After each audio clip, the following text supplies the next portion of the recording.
Remorse: The List is a survival horror game that takes the player to Hidegpusta, a small and abandoned Hungarian city. The protagonist must fight his way through gruesome monstrosities, solve puzzles, and look for supplies to survive, and find the origin of a weird list. In this episode, we will look into the references that inspired the design of the streets, buildings, and the overall atmosphere of the game. Then, we will talk about how the semi-open world gameplay works. So let's dive deep into the dark and dusty alleys of the game. The game takes place in Hungary during the 90s, where the designer of the game grew up. The first step in Making Remorse was collecting references for buildings and streets from that time. The goal was to make the player feel the dirty and lonely atmosphere of the developer's home city's outskirts, with its flickering street lamps and narrow streets. To achieve this goal, the Presek team used unique Hungarian environment models on every level to make sure it feels authentic. Some of you might recognize the orange trash bins on the streets, the playgrounds with the metal climbers, or the concrete ping-pong tables. But there are other things the developers are familiar with, like the 10-floor block buildings, and some of the fences and vehicles, like the yellow buses on the streets. Most of the interiors are made with real ground plans of residential buildings too.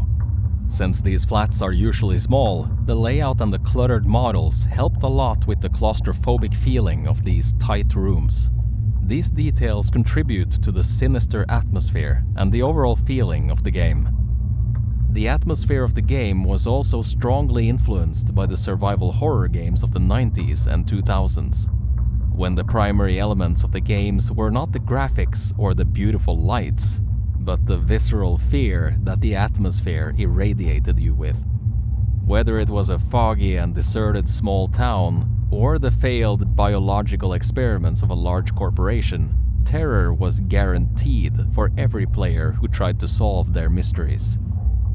When the team started to work on the levels, they wanted the player to progress from the outer suburban area to the depths of the city's downtown. While these narrow, lonely streets mean little to no harm to the player, you fight more and more enemies while on your way to the heart of the city.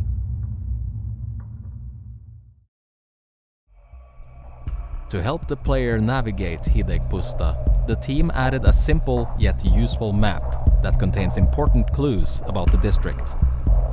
This way, the player will have just enough information about the city, street names, blocked roads, and the main puzzle area. So make sure to pay attention to street signs and stay on the lookout for landmarks, like the hospital, the pharmacy, or the police station. Since the game is semi-open world, it has 3 separate main objectives that are connected by the main hub. The player can choose which path to take first. It was important for the team to lead the player toward these objectives, so they placed clues all over the city. They are mostly slight hints, like the number 9 or the scattered bloody glass shards, but it helps a lot if the player is paying attention to them. Then, after reaching the area of an objective, the player must find out the dark secret of the place and solve its mystery. Working through the mysterious list this way will eventually uncover the gruesome truth behind it and shed light on the protagonist's past.